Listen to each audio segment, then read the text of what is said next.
Bismillahirrahmanirrahim. Assalamualaikum warahmatullahi wabarakatuh. Hadirin para audiensi yang saya hormati, audiensi dirahmati Allah Subhanahu wa taala. Pertama-tama marilah kita panjatkan puji saya syukur atas kehadiran Allah Subhanahu wa taala karena berkat hikmah dan karunia-Nya kita dapat berkumpul pada kesempatan kali ini. Shalawat serta salam jangan lupa kita curahkan kepada junjungan kita Nabi Agung, Nabi Muhammad sallallahu alaihi wasallam. Baik, pada kesempatan ini saya Faisal Zakwan Ibrahim dengan NIM 104032400023 dari Prodi S1 Leisure Management akan menyampaikan materi yaitu tentang Al-Quran, tidak ada keraguan di dalamnya. Seperti yang kita ketahui, zaman sekarang banyak sekali orang-orang yang meragukan tentang Islam, khususnya Al-Quran. Padahal Allah sudah berfirman di surat Al-Baqarah ayat kedua yang berbunyi Bismillahirrahmanirrahim. Zalikal kitabu la raiba fi hudal lil muttaqin, yang artinya kitab atau Al-Quran ini tidak ada keraguan padanya, petunjuk bagi mereka yang bertakwa. Baik para hadirin sekalian, untuk memperkuat wawasan kita mengenai Al-Quran tidak ada keraguan dalamnya, mari kita lanjut ke materi selanjutnya, yaitu ada bukti keotentikan Al-Quran. Seperti yang kita tahu, Al-Quran itu adalah bukti keotentikannya. Poin pertama yaitu pemeliharaannya yang langsung dari Allah Subhanahu wa taala.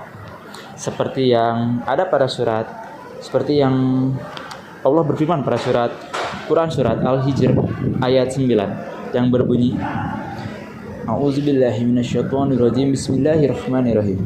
Inna nahnu nazzalna az-zakra wa inna lahu lahafizun, yang artinya sesungguhnya kamilah yang menurunkan Al-Quran dan sesungguhnya kami benar-benar memeliharanya. Seperti yang kita ketahui di Quran surat Al-Hijr ayat 9 ini, Allah mempertegas kembali bahwasanya inilah Al-Quran, inilah kitab, inilah kitab yang tidak ada keraguan. Lalu selanjutnya ada periwayatannya yang dihafalkan oleh para sahabat Nabi beserta orang-orang terdekat Rasulullah. Al-Quran diriwayatkan secara mutawir, jadi banyak jalur periwayatannya. Setiap generasi menghafal dan menulis Al-Quran dengan teliti, adanya sistem sanad yang jelas juga dan terverifikasi. Jadi dengan adanya aturan kata di Al-Quran itu adalah bahasa yang paling sempurna. Baik, untuk ada nih berhubungan untuk selanjutnya, yaitu ada keistimewaan Al-Quran. Yang pertama, kemukjizatan bahasa. Keindahan Al-Quran itu tidak dapat tertandingi. Bahkan jika manusia dan jin pun bekerja sama untuk membuat kitab tersebut atau kitab yang dapat menandingi Al-Quran itu tidak akan bisa. Karena Allah sudah berfirman pada surat Al-Isra ayat ke-88. Bismillahirrahmanirrahim. Qul la inni ijtama'atil insyu wal jinnu ala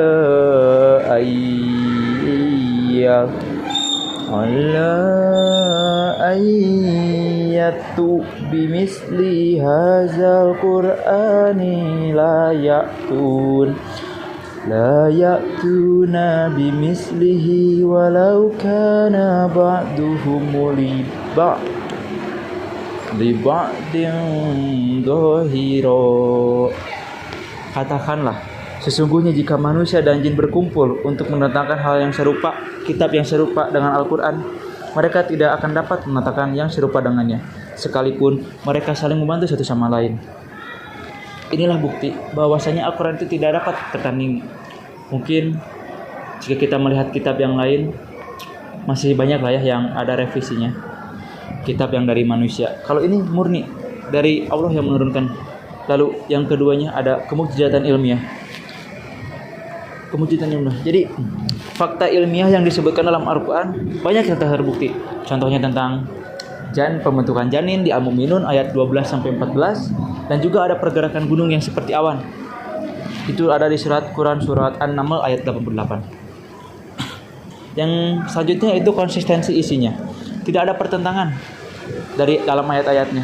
Allah juga berfirman dalam surat An-Nisa ayat 82. Maka mereka tidak memperhatikan Al-Quran. Kalau kiranya Al-Quran itu bukan dari si Allah, tentulah mereka mendapat pertentangan yang banyak di dalamnya. Seperti yang kita ketahui, tadi kan kita sudah membahas kemujizatan bahasa. Sekarang di sini ada konsistensi isi.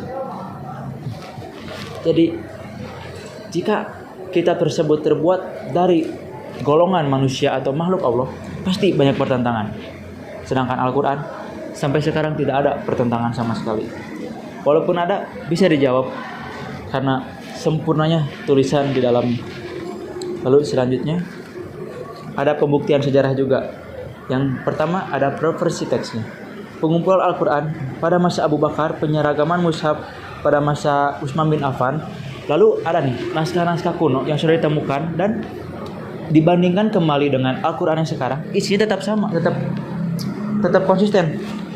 Jadi tidak ada yang berubah dari zaman Nabi Muhammad dulu, Abu Bakar, lalu terbit di zaman Utsman bin Affan, tidak ada perubahan, tetap sama isinya. Lalu untuk selanjutnya hafalannya yang tersambung. Jadi maksudnya begini. Dari zaman Nabi Muhammad SAW sampai sekarang zaman kita, pasti di setiap generasinya ada yang dapat menghafal Al-Quran. Bahkan ada yang dapat menghafal 30 juz. Itulah yang menjadi bukti keistimewaan dan sebagai bukti sejarah juga. Seperti itu.